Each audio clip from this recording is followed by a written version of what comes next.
आइए दोस्तों, आप सभी का स्वागत है मेरे चैनल लर्निंग एटीटी में। आज मैं एक नया आर्टिकल लेके आया हूं जो कि द हिंदू का है, जिसका शीर्षक है वाटर एज ए वेपन। यानी कि पानी का उपयोग जब एक हथियार के तौर पे किया जाएगा तो इसे बोला जाएगा वाटर एज ए वेपन, यानी कि पानी एक हथियार या पानी हथियार की तरह।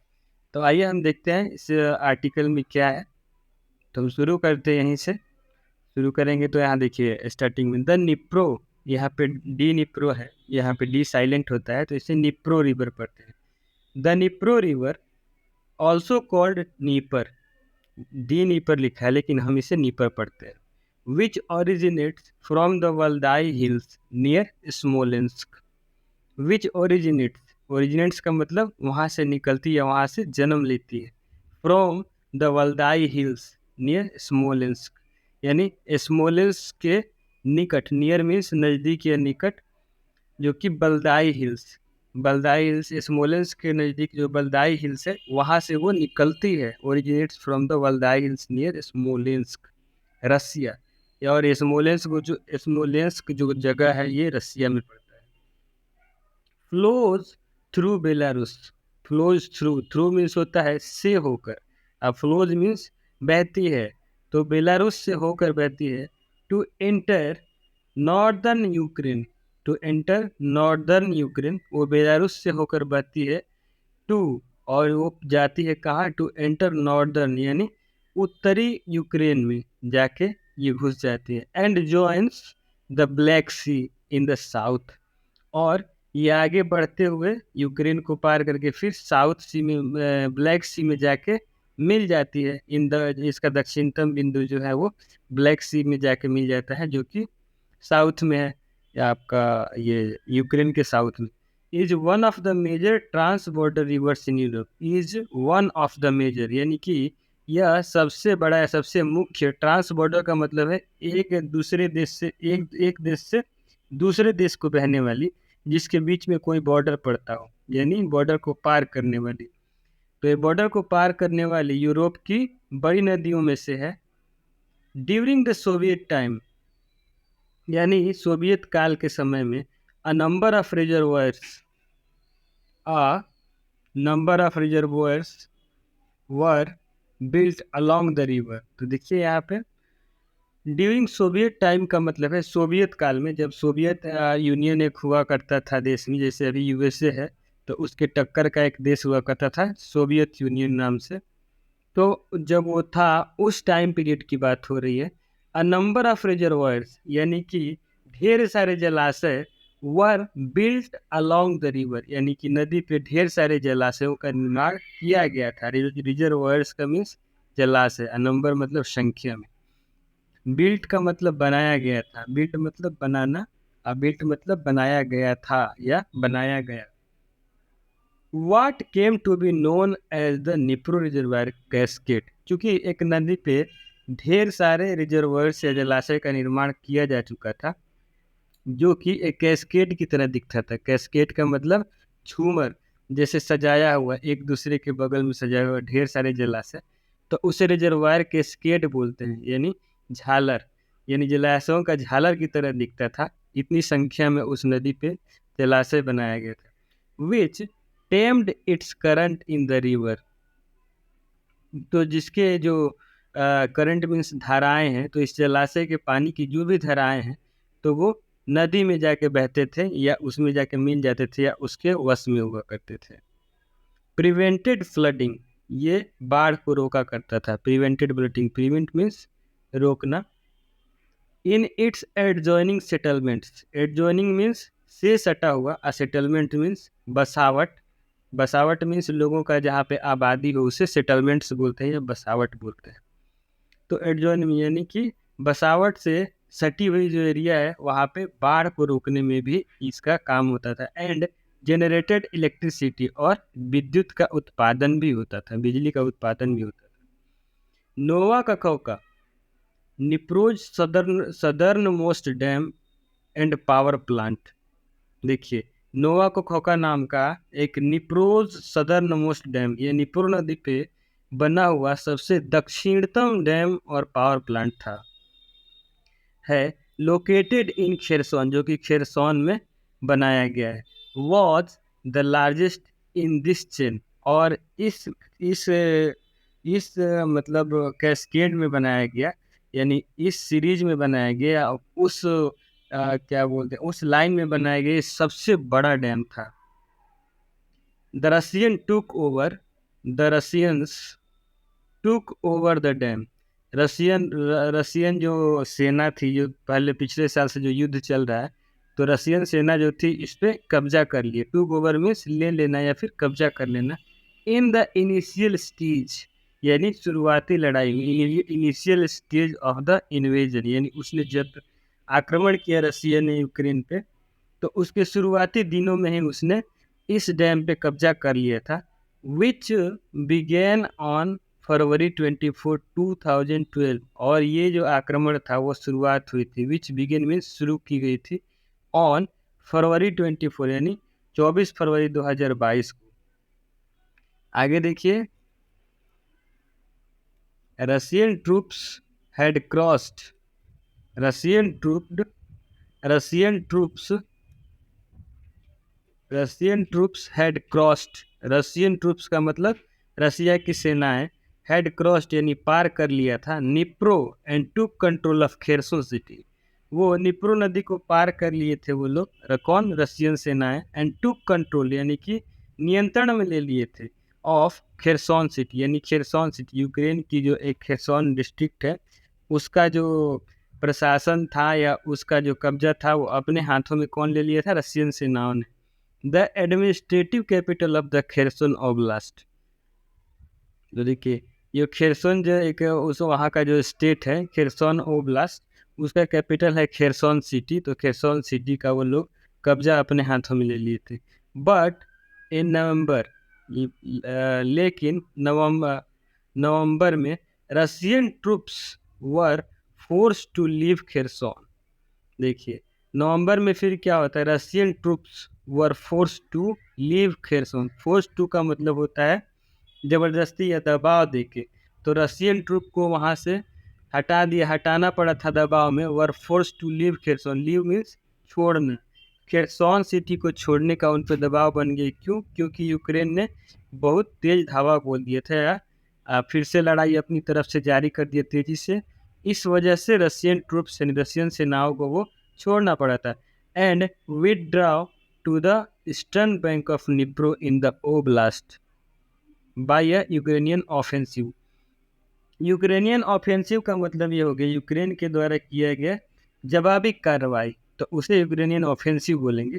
तो यूक्रेनियन ऑफेंसिव के चलते फिर रशियन जो सेनाएं थी उनको अपनी सेनाओं को वहाँ से हटाना पड़ा, लीव मीन्स छोड़ देना, लीव खेरसोन, एंड विड्रॉ का मतलब निकाल लेना, अपनी सेना को निकाल लेना, to the eastern bank of Dnipro, eastern यानी पूर्वी जो किनारा था निप्रो नदी का, वहाँ पे लेके आना पड़ा अपनी सेनाओं को। दे कंटिन्यू टू कीप नोआ का खौका अंडर देयर कंट्रोल, लेकिन इसके बावजूद भी रशियन सेनाओं ने, कंटिन्यू का मतलब जारी रखना होता है, तो कंटिन्यूड मीन्स जारी रखा, कीप मतलब रखना, नोवा का खौका अंडर देयर कंट्रोल, नोवा का खौका जो डैम था उसको अभी भी वो लोग यानी रशियन सेनाओं ने अपने कंट्रोल या अपने नियंत्रण में रखा। On June 6 the dam was destroyed, तो 6 जून को क्या होता है, the dam was destroyed, dam जो था उसको तोड़ दिया गया या बर्बाद कर दिया गया, प्रोबेबली बाई एक्सप्लोसिव्स और सेलिंग, एक्सप्लोसिव्स का मतलब होता है विस्फोटक या बम बोल दीजिए आप, और सेलिंग मतलब मिसाइल या गोली से हमला करके, तो आप यहाँ पर देख सकते हैं, तो 6 जून को इसको तोड़ दिया गया बाई सेलिंग, और यानी विस्फोट या फिर मिसाइल या फिर रॉकेट चला के। कॉजिंग फ्लडिंग डाउन स्ट्रीम, देखिए कॉजिंग का मतलब का कारण बना, फ्लडिंग मतलब बाढ़ का, डाउन स्ट्रीम मतलब जो गहराई में वहाँ पे क्षेत्र पड़ता है जहाँ पे पानी बह सकता है उसको डाउन स्ट्रीम बोलते हैं। In about 600 square kilometre areas, जो कि करीब 600 स्क्वायर किलोमीटर का क्षेत्र था, वहाँ पे बाढ़ आ गया। बोथ अब आगे देखते हैं हम लोग इसमें, both Russia and Ukraine, both Russia and Ukraine had to evacuate thousands of people. Both यानी कि दोनों, बोथ मतलब साथ साथ, रसिया और Ukraine, had to evacuate. Had to का यूज होता है जहाँ पे सेंटेंस में जो पड़ा था, इवैक्यूएट का मतलब होता है निकालना। थाउजेंड्स ऑफ पीपल यानी हजारों लोगों को निकालना पड़ा था, रसिया और यूक्रेन दोनों को, इंक्लूडिंग, इंक्लूडिंग, अब आगे देखते हैं इसमें, including,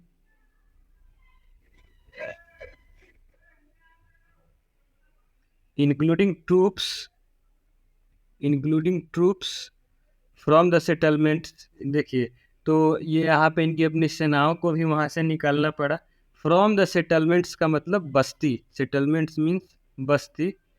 in areas they control, जहाँ पे उनका नियंत्रण था वहाँ से रसिया को भी अपनी सेना और लोगों को निकालना पड़ा और यूक्रेन को भी निकालना पड़ा।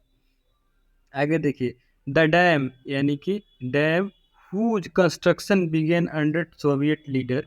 देखिए, इस डैम को, नोवाकोकोव का डैम के बारे में बात हो रही है, तो उसी के बारे में बात हो रही है। हुज कंस्ट्रक्शन, जिसका निर्माण बिगेन यानी शुरू किया गया था under Soviet leader Joseph Stalin and completed under Nikita Khrushchev. देखिए, तो जिस इस डैम के बारे में, नोवाकोकोव का डैम के बारे में, जिसका कि निर्माण शुरू किया गया था सोवियत जो नेता थे जोसेफ स्टालिन के द्वारा शुरू किया गया, जबकि इसका निर्माण किया गया पूरी तरीके से अंडर मतलब के देख रेख में निकिता क्रुश्चेव, निकिता क्रुश्चेव के देख रेख में।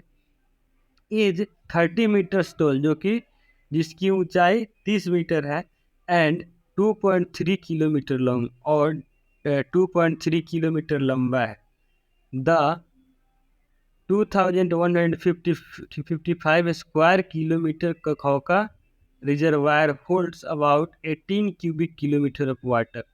अब इसके बारे में डिटेल्स दिया गया है कि ये 30 मीटर टॉल है, यानी 30 मीटर की ऊंचाई तक है, और 2.3 किलोमीटर लंबा है, और इसका टोटल एरिया 2155 स्क्वायर किलोमीटर है। और जबकि ये 18 क्यूबिक किलोमीटर अब का ये वॉल्यूम का पानी को अपने अंदर समेटे रखता है या उसमें भर के रखता है। रफली the volume of the Great Salt Lake in Utah. The US canals from the reservoir supply water to the Crimean peninsula. देखिए, अब यहाँ पे उसका कंपैरिजन बता रहा है कि इसका वॉल्यूम उतना ज़्यादा है कि ग्रेट साल्ट लेक इन ऊटा में जो ग्रेट साल्ट लेक है, और यूएस में जो कैनल बनाया गया है from the reservoir supply water to the Crimean peninsula, Crimean peninsula के पास तक वाटर सप्लाई के लिए जो कैनल यानी कि नहर बनाया गया है, विच रसिया एनेक्स्ड फ्रॉम यूक्रेन इन 2014, जो कि क्रीमियन पेनिनसुला जो यूक्रेन के सबसे दक्षिण में स्थित है, जिसको कि रूस ने छीन लिया था यूक्रेन से युद्ध करके 2014 में। And to the Zaporizhzhia nuclear plant, Zaporizhzhia nuclear plant जो कि यूक्रेन का हिस्सा है, लेकिन वहाँ पे रसिया का कंट्रोल है अभी भी, which is also now in Russia's control, जो कि रसिया के नियंत्रण में है। The dam was in the news last year. देखिए, ये जो डैम था नोवाकोकोव का, ये लास्ट ईयर यानी इससे पिछले साल 2022 में भी ये न्यूज में रहा था। When its sluice gates were damaged during Ukraine's offensive in Kherson, जब यूक्रेन ने खेरसोन में अपनी रक्षात्मक कार्रवाई किया था, जवाबी कार्रवाई किया था रसिया पे, उस टाइम भी ये न्यूज में था नोवाकोकोव का डैम, क्योंकि उसका स्लुइस गेट जो था डैमेज यानी खराब हो चुका था हमले की वजह से। Ukraine's president Volodymyr Zelensky then said Russian forces were trying to destroy the dam. देखिए, फिर यहाँ पे आगे बता रहा है कि जो यूक्रेनी राष्ट्रपति है, यूक्रेन प्रेसिडेंट वोलोदिमिर जेलेंस्की, उन्होंने तब कहा था, देन सेड रशियन फोर्सेस यानी रशिया की सेनाओं ने यहाँ पे ट्राई कर रही थी टू डिस्ट्रॉय, यानी कि डैम को उड़ाने का, डिस्ट्रॉय मीन्स बर्बाद कर देना, तो डैम को बर्बाद करने का कोशिश कर रही थी। द रशियंस ब्लेम्ड यूक्रेन, जबकि रसिया ने यूक्रेन पे दोष लगाया था। In October in October Russia's permanent representative at the UN, देखिए अक्टूबर में फिर क्या होता है, रसिया के जो परमानेंट रिप्रेजेंटेटिव हैं जो यूनाइटेड नेशंस में, sent a letter to the secretary general, उन्होंने सेक्रेटरी जनरल को एक एक चिट्ठी लिखा, and the president of the Security Council, और सिक्योरिटी काउंसिल के प्रेसिडेंट को भी यानी अध्यक्ष को भी उन्होंने चिट्ठी लिखा, सेइंग द क्यू, यह कहते हुए कि क्यू रिजिम, यानी कि क्यू की जो शासन है was planning to destroy the dam, वो डैम को बर्बाद करने की योजना बना रहे, प्लान मीन्स योजना बनाना। इन दिसंबर रिपोर्ट, यानी दिसंबर के रिपोर्ट में, in the Washington post, Washington post में छपी एक जो रिपोर्ट थी दिसंबर में, मेजर जनरल एंड्री कोवालचुक, जिसमें कि जो लिखा गया था जनरल एंड्री कोवालचुक द्वारा, who was leading Ukraine's Kherson offensive, जो कि यूक्रेन के खेरसन में जो जवाबी कार्रवाई हुई थी उसमें वो रहे थे, was quoted as saying that, उन्होंने यह कहते हुए उद्धृत किया था या बताया था, that his troops had considered flooding Dnipro, यह बोला था उन्होंने कि उनकी जो सेनाएं हैं वो ये सोच रही हैं कि निप्रो को बाढ़ में डुबो दिया जाए, इस डैम को तोड़ के। द यूक्रेनियंस, ही सेड, उन्होंने कहा, even conducted a test strike with a US supplied HIMARS launcher on one of the flood gates at the Nova Kakhovka dam, तो उन्होंने कहा था, वो जो इनके जो जनरल एंड्री कोवालचुक थे, वाशिंगटन पोस्ट में जो एक लेख छापे थे, एक रिपोर्ट छापे थे, जो कि यूक्रेन के जनरल हैं, तो उन्होंने ही कहा था, even conducted a test strike with a HIMARS, कि एक हाई मार्स जो है एक यूएसए के द्वारा जो यूक्रेन को दिया गया है रॉकेट लॉन्चर, उसके द्वारा भी हम लोग इस पे हमला करने की योजना बना सकते हैं या बना रहे हैं। तो अभी हम लोग इतना ही छोड़ते हैं क्योंकि वीडियो बहुत लंबी हो जाएगी, तो इतना आप लोग बताइएगा हम लोग कैसा समझ में आया, लेकिन ये आर्टिकल बहुत अच्छा है, बाकी हम लोग अगले वीडियो में कोशिश करेंगे इसे करने की। वीडियो अगर अच्छी लगी तो वीडियो को लाइक करिएगा और चैनल को सब्सक्राइब कर लीजिए कि अगली वीडियो जब मैं डालूँ तो आपको इसका नोटिफिकेशन मिल सके। वीडियो देखने के लिए बहुत बहुत धन्यवाद, मिलते हैं फिर किसी अगले वीडियो।